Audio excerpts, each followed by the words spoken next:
Sodram, Sodram, Sodram, Sodram, Sodram, Sodram, Sodram. Praise the Lord.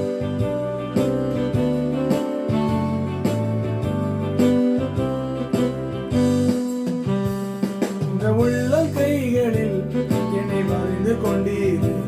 உங்க உள்ளம் கைகளில் என்னை வரைந்து கொண்டீர். வழி நடத்தும் காத்து கொள்ளும் அன்பின் தெய்வமே, என்னை நடத்தி செல்லும் காத்து கொள்ளும் அன்பின் தெய்வமே. நல்லவரே, வல்லவரே, நல்லவரே, வல்லவரே, அடைக்கலமே எங்கள் ஆதரவே, அடைக்கலமே எங்கள் ஆதரவே. உங்க உள்ளம் கைகளில் என்னை வரைந்து கொண்டீரே, நடத்தி செல்லும் காத்து கொள்ளும் அன்பின் தெய்வமே.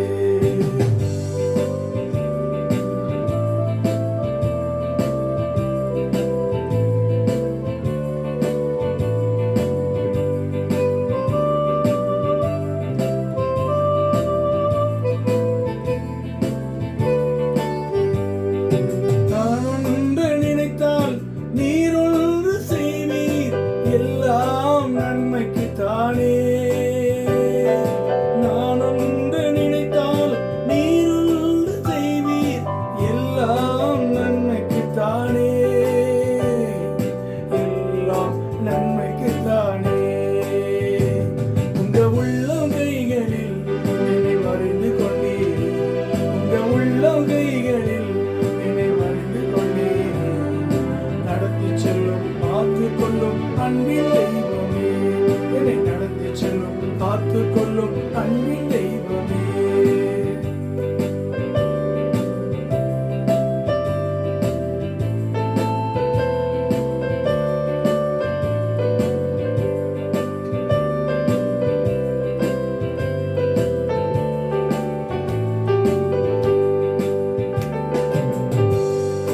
விசுவாச பாதையில் தடுமாறும் போதும் கிருபையால் தாங்கிக் கொண்டீர்.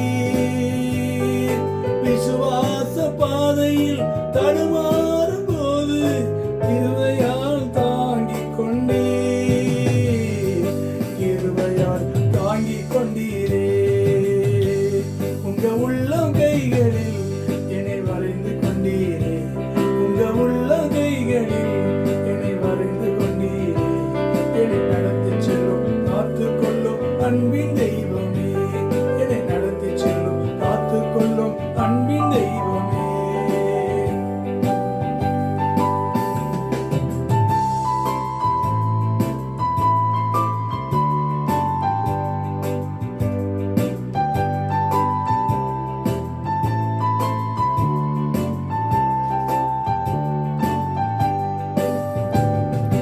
உம் சித்தம் போல என்னை நீ நடத்தும், என் இஷ்டம் ஒன்றுமே இல்லை. உம் சித்தம் போல என்னை நீ நடத்தும், என் இஷ்டம் ஒன்றுமே இல்லை.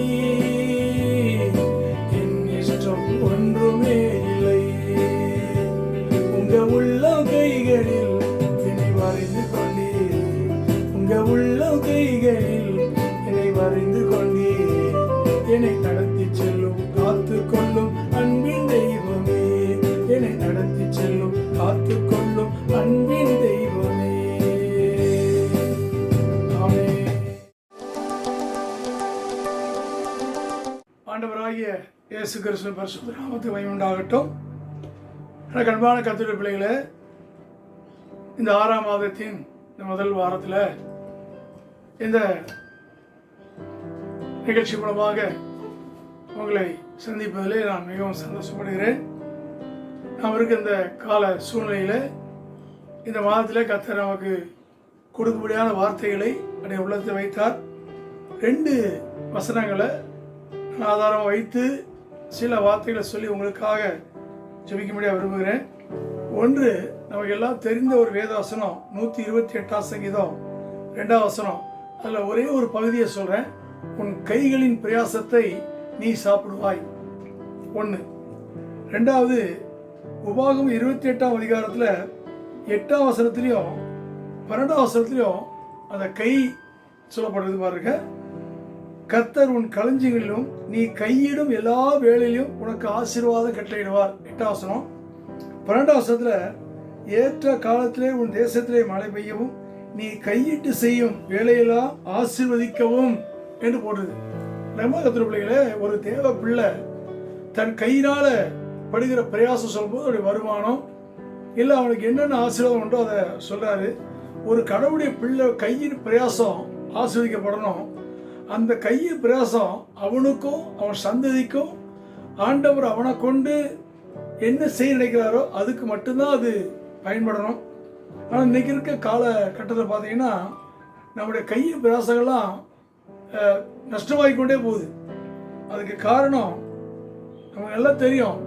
நம்முடைய கையின் பிரயாசத்தை நம்ம சாப்பிட்டு சந்தோஷம் மகிழ்ச்சி இல்லாதபடிக்கு அதை நஷ்டப்படுத்தி அது மூலமாக நம்ம ஒரு கஷ்டத்தை உண்டாக்கி இயேசு மேலே உள்ள அந்த அன்பை அல்லது அவர் மேலே விசுவாசத்தை குலைக்க பிசாசு பண்ணுகிற ஒரு தந்திரம் அது. ஆனால் நாம் அதே நேரத்துக்கு பிசாசு என்ன பண்ணாலும் ஆண்டவர் நம்முடைய கையின் பிரயாசத்தை ஆசீர்வதித்து நம்முடைய கையின் வேலைகளை ஆசீர்வதித்து நாம் ஆசீர்வாதமாக இருக்குன்னு சொன்னால் அவர் சொல்லுகிற காரியத்தை நம்ம செய்யும் பொழுது மற்ற எல்லாவற்றையும் கர்த்தர் ஆசீர்வதிப்பார். கர்த்தருக்கு ஸ்தோத்திரம் உண்டாகட்டும். விசேஷமாக ஆண்டவருக்கு ஸ்தோத்திரம் உண்டாகட்டும்.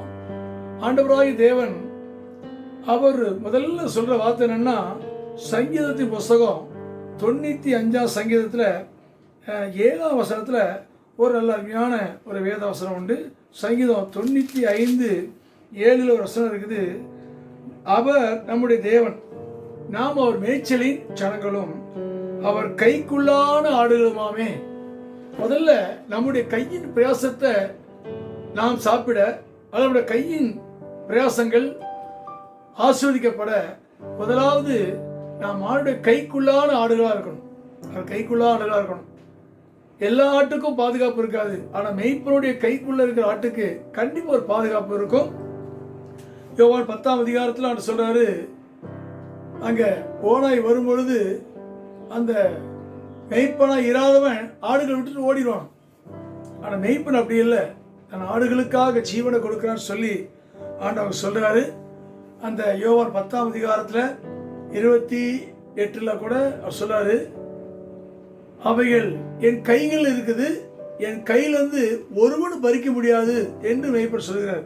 அப்படின்னா முதலாவது நம்முடைய கையின் பிரயாசம் நஷ்டமாகாதபடிக்கு நம்முடைய கையின் பிரயாசத்தை நாம் சாப்பிட்டு நமக்கு வைத்திருக்கிற குடும்பம் ஆஸ்வதிக்கப்படுறதுக்கு முதல்ல நாம் அவர் கைக்குள்ளான ஆடுகளாக இருக்கணும். அவர் கைக்குள்ளே இருக்கணும்.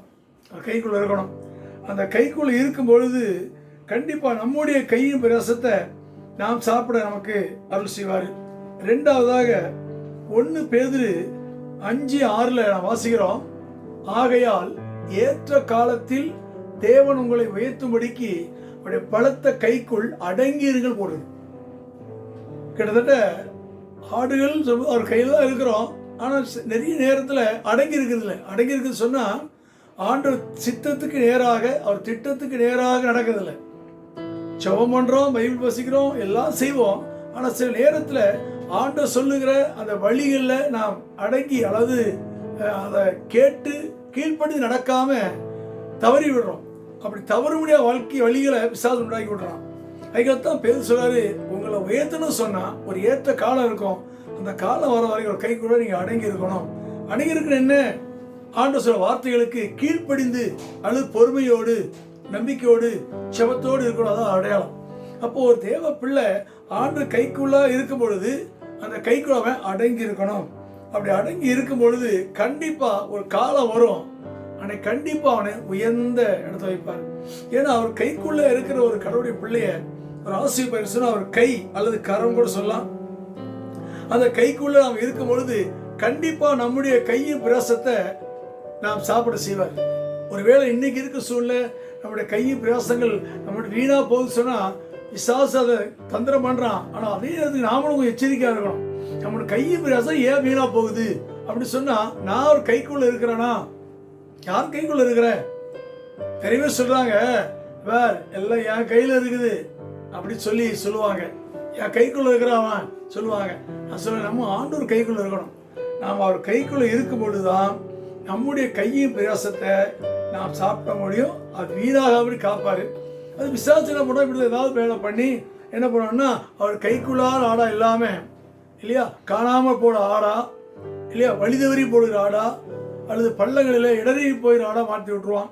ரெண்டாவது ஒரு கைக்குள்ளே இருக்கிற ஆடா தான் கூட அடங்கி இருக்காம பொறுமையாக இருக்காம சோதனை வரும்போது வேதனை வரும்போது அதை இதை குழப்பி இப்படி ஆகி போச்சு, இப்படி செய்யல, இப்படி ஆகிடுச்சு, நம்ம கை வேஸ்ட்டாக போச்சு, அப்போ என்னதுக்கு ஜெபம் பண்ணுறோம், என்னதுக்கு பயிர் படிக்கிறோம் என்று குழப்பத்தை உண்டாக்கி அந்த கைக்குள்ள அமைதியாக பொறுமையாக இராமல் இடறி போக பண்ணிடும். இதனால தான் நம்மளுடைய கை வீணாக போகுது. நான் சொல்லுவேன், ஒரு கடவுளுடைய பிள்ளை, நான் எங்கே இருக்கிறேன், நான் அவர் கைக்குள்ள இருக்கிறேன். அவர் கை என்ன கை சொன்னால் காயங்கள் ஏற்ற கை. நமக்காக அவர் கைகளில் அந்த காயங்களுக்குள்ள அந்த கைகள் இருப்போமானால் நான் சொல்லுவேன், கண்டிப்பாக சத்துருவலை கொல்ல கொண்டு போக விட மாட்டார். ஒருவேளை தூரத்திலிருந்து நம்முடைய கையை பிரயாசத்தை வீணடிச்சிருந்தாலும் ஒரு பக்கம் போனால் இன்னொரு பக்கம் ரெட்டிப்பாக வரும். அதற்கு சோத்திரம் உண்டாகட்டும். ஒரே ஒரு காரியம் சொல்லுவதே பிள்ளைகள, நாம் அவருடைய கையில் இருக்கும் பொழுது அடங்கி இருக்கணும். ஏன் அப்படி சொல்றேன்னா, நம்ம எல்லாம் வேதம் தெரியும், சத்தியம் தெரியும், எல்லாம் தெரியும். ஆனால் சில நேரத்தில் அவர் கைக்குள்ளே இருக்கணும் முடியாமல் போயிடுது, கையில் அடங்கி இருக்க முடியாமல் போயிடுது. இன்னொரு வேதனையான ஒரு காரியம் என்னன்னா, அங்கே எரேமியா தீர்க்கதரிசி ஒரு காரியத்தை சொல்றாரு. எரேமியா 18ஆம் அதிகாரத்தின் 4ஆம் வசனத்தை நான் வாசிக்கிறேன். எரேமியா 18:4 குயவன் வளைந்து கொண்டிருந்த மண்பாண்டம் அவன் கையிலே கெட்டு போயிடுச்சு. பாருங்க, குயவன் கையில மண்ணு கெட்டு போச்சான். இது யாரு சொல்றாருன்னா, நம்மளதான் சொல்றீங்க. 6ஆம் வசனத்தை படிச்சு உங்களுக்கு தெரியும். இந்த குயவன் செய்தது போல நான் உங்களுக்கு செய்யக்கூடாதோ என்று கர்த்தர் சொல்கிறார். இதோ இஸ்ரவேல் வீட்டாரே, களிமண் குயவன் கையில் இருக்கிறது போல நீங்கள் கையில் இருக்கிறீர்கள். கவனிங்க தேவலையில, நாம் யார் கையில் இருக்கிறது தெரியுமா? ஒரு கொய்யனுடைய கையில் இருக்கிறோம். அந்த கொய்யனுடைய கையில் இருக்கிற அந்த மண்ணு சரியா இல்லைன்னா கெட்டு போச்சுன்னா போச்சு. பொதுவா ஒரு பொருள் கெட்டு போச்சுன்னா நம்ம என்ன பண்ணோம்னா தூக்கி தூர போட்டுருவோம். அவ்வளவுதான், கெட்டு போச்சு, ஒன்றும் செய்ய முடியாது. கெட்டு போச்சுன்னா முடிஞ்சு போச்சு. ஆனா ஆண்டு பாருங்க, அவர் கையில இருக்கிற ஒரு மண் பானை கெட்டு போச்சு. என்ன பண்ற பார்த்தீங்களா? கெட்டு போய் தூக்கி போட்டல, என்ன பண்றாரா, அதை வேற தன் பார்வைக்கு சரியாய் கண்டபடி குயவனதை திரும்ப வேற பாண்டமா மாத்துறாரு. அதான் அப்ப நான் யோசிக்கிறேன், எப்படி இந்த குயவன் கையில அந்த மண்ணு கெட்டு போச்சு? மண்ணுக்கு எங்க கெட்டு போச்சுன்னா, ரோட்ல கிடக்கும் போது கண்டவெல்லாம் மிதிப்பான், அது கெட்ட மண்ணா இருக்கும். ஆனா அந்த குயவன் அந்த மண்ணை கொண்டு வந்து அவரை கிளீன் பண்ணி சுத்தப்படுத்தி அந்த திரியில வைக்கிறதுக்கு அந்த மண்ணுக்கு எவ்வளவு வேலைக்குன்னு நீங்க குயவன் பேட்டையில் போய் பார்த்தீங்கன்னா சொல்லுவாங்க, மண்பானை செய்வனை பார்த்தீங்கன்னு சொல்லுவாங்க. அப்போ அவ்வளோ கஷ்டப்பட்டு அந்த கையில் மண்பாண்டமாக செய்யும் பொழுது கெட்டு போச்சுன்னு எப்படி இருக்கும்? அந்த குயவன் எவ்வளோ வேதனைப்படுவாங்க. அது சொல்றாரு, என் கையில் தான் இருக்கிறீங்க, ஆனால் கெட்டு போயிட்டீங்க. என்ன கெட்டு போகுதுன்னா, சார் நம்முடைய பார்வையின் மூலமாக கெட்ட காரியங்களை பார்க்கறது, கெட்ட வார்த்தைகளை பேசுறது, கெட்ட சிந்தனைகள் வர்றது, இதெல்லாம் அவர் கையில் நம்மளுடைய கெட்ட ஜீவியத்தை கெடுத்துரும். பிரசங்கி சொல்றாரு, குடம் தைலத்தை ஒரு செத்த ஈ நார பண்ணிடுவான். அவ்வளோ தைலத்தை ஒரே ஒரு ஈ செத்த ஈ விழிச்சுனா செத்து போன ஜீவியம், அது கெட்டு போன காரியம்.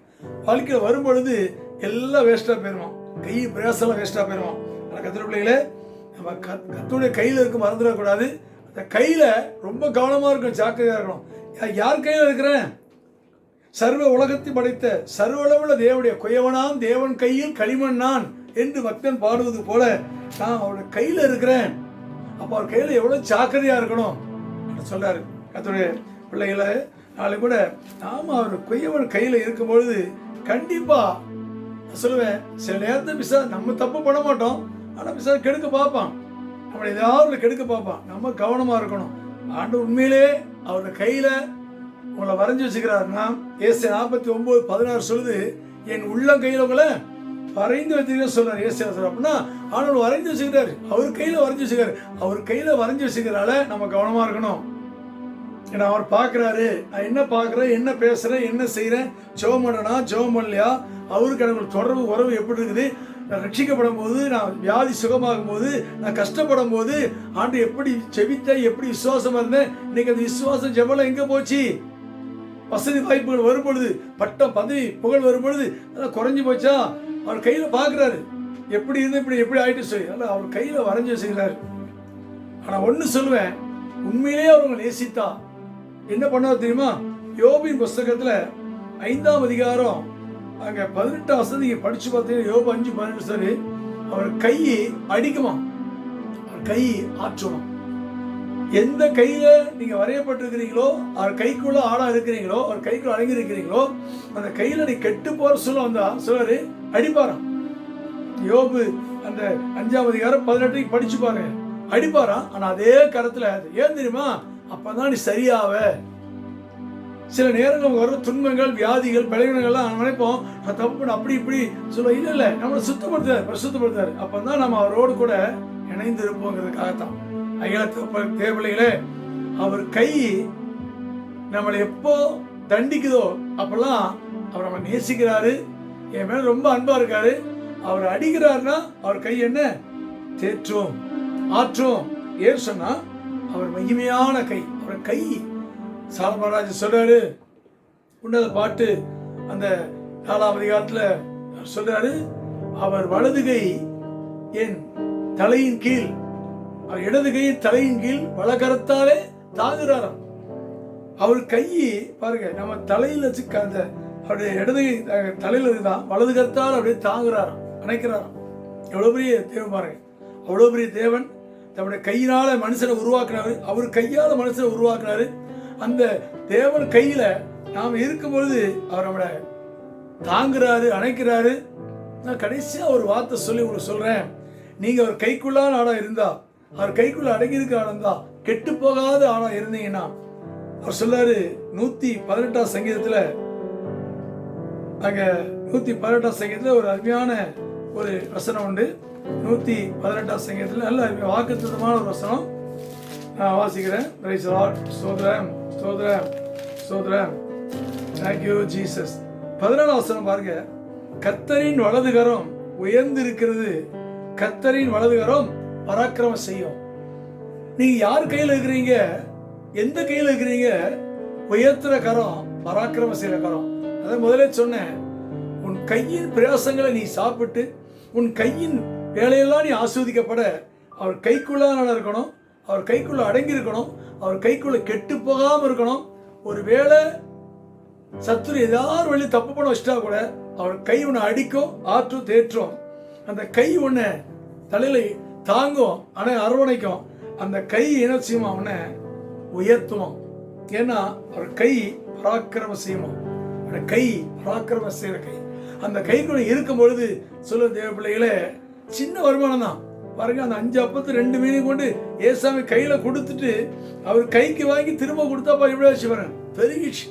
நான் சொல்ல, இன்னைக்கு வருமானம் 6ஆம் மாசம், வருஷத்துல நடுமைத்து வந்துட்டீங்க இல்லையா? கடந்த வருஷம் மாசம்லாம் ரொம்ப சிக்கல், ஏகப்பட்ட செலவு, விசாரிச்சவங்க எப்படிலாம் மனம் அடி உண்டாக்குறதுக்கு என்ன நஷ்டம் உண்டாக்கணுமோ அதை பண்ணிட்டான். கவலைப்படாதீங்க, ஒண்ணுமே இல்லை, வருமானம் இல்லை, ஒண்ணுமே இல்லை, கவலைப்படாதீங்க. நான் சொல்லுவேன், 5 அப்பத்தையும் 2 மீனையும் இயேசு கையில கொடுத்தாங்க.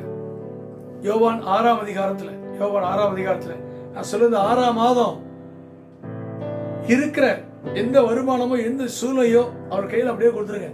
ஆண்டவரே, என்னுடைய உள்ளங்கள் வச்சுக்கிறீங்களே, நான் என்னுடைய உள்ளங்கள் வச்சுக்கல, நான் என் வாழ்க்கைய வருமானத்தை நான் உங்களை கையில கொடுங்க சொல்லுங்க. நான் கண்டிப்பா சொல்றேன், அவர் கையில இருந்தா அது மீதமாகும்படி செய்யும்.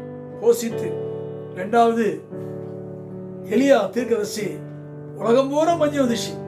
ஆனால் சாரிபாத்தி விதைகிட்ட ஒண்ணுமே இல்லை, கொஞ்சோடு மாவு என்ன இருக்குது, அதை சுட்டு சாப்பிட்டு சாக போறேன்.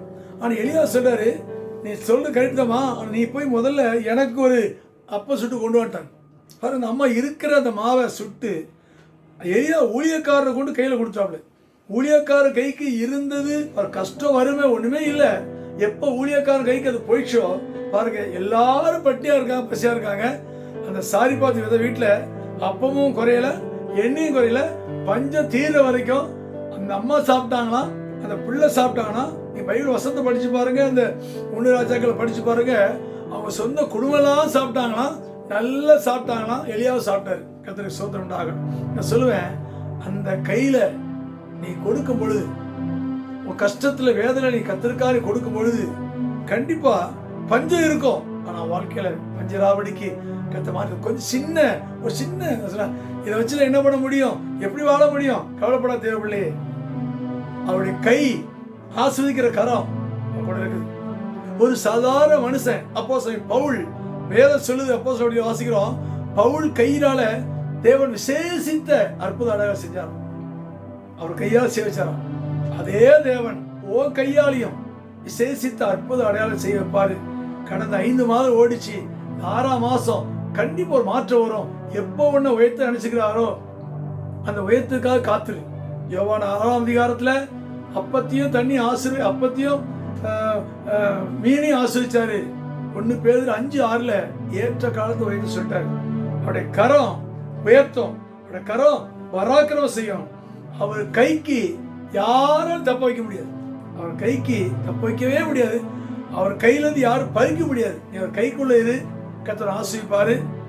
மாசம் கண்டிப்பா உன் கையும் பிரயாசத்தை இனி வீணாகாதபடிக்கு நீ சாப்பிட, உன் குடும்பம் சாப்பிட, உன் கையிட்டு சில வேலையெல்லாம் கர்த்தர் ஆஸ்வதிக்க தன்னுடைய பொக்கிஷமாகிய வானத்தை திறப்பாரு. இந்த மாசம் என்ன பண்ண போறேன், என்ன செய்ய போறேன், கலங்கி இருக்கிற மகனை மகளை யார் கையில இருக்கு தெரியுமா? ஐஸ்வர்ய சமோட கையில இருக்கிறேன். சிலவங்க சொல்றாங்க, நான் அவர் கையில ஒப்படைச்சிட்டேங்க, நான் அவர் தான் பெரிய ஆள், அவர் கையில ஒப்படைச்சிட்டேன், அவர் கையில இருந்தா என் பிள்ளை நல்லா இருப்பான்னு சொல்லி. ஒரு உலக பெரிய மனுஷன் கையில ஒரு பிள்ளை இருக்கும் நல்லா இருப்பான்னு சொன்னா, நாம சர்வ பூமிக்கு ஆண்டோட கையில இருக்கிறோம். நம்ம குடும்பத்தை எல்லாம் வைப்பாரு. பயப்படாதீங்க, துக்கத்தை மாற்றுவாரு. அவர் கரத்தினால அவங்க கண்ணீரை துடைப்பார். தேவன் தாமே கண்ணீர் யாவையும் துடைப்பா இருக்குது. அவரே தன்னுடைய கரத்தால நீங்க முழங்கால இப்ப அழுதுகிட்டு இருக்கிற சரீரத்தில் ஏற்பட்ட வேதனை, வியாதியினால ஏற்பட்ட வேதனை, பணப்பிரச்சனை வேதனை, குடும்ப வேதனை எல்லாத்தையும் கத்த பாக்குறாரு. உங்க கண்ணீர் யாவையும் கத்த துடைப்பாரு. கத்த ஓடுப்பாராக. தைரியம் பாருங்க, நம்பிக்கை விட்டுறாதீங்க. உங்களை பார்க்கிற தேவன் கரத்தை வச்சுட்டே இருக்கிறாரு. கரத்துல பார்த்துக்கிட்டே இருக்காரு, கரத்தை வச்சுக்கிறாரு. தைரியமா நம்பிக்கை விட்டுறாதீங்க. எல்லா நன்மைக்காக செய்வாராம், எல்லா நன்மைக்காகவே சிவ பாட்டை கேட்டது போல செய்வார். காத்துருங்க, கர்த்தர் ஆசீர்வாராக. சின்ன ஜெபம் பண்ணிடுறேன். அன்பின் பிதாவே, சர்வவல்லமையுள்ள தேவனே, உம்முடைய குமாரனாகிய இயேசுவின் நாமத்தில் பரிசுத்த ஆவியானவரே, இந்த 6ஆம் மாதத்துல முதல் வாரத்துல அருமையான நிகழ்ச்சி பார்க்கிற பிள்ளைகளுக்காக செபிக்கிறோம்.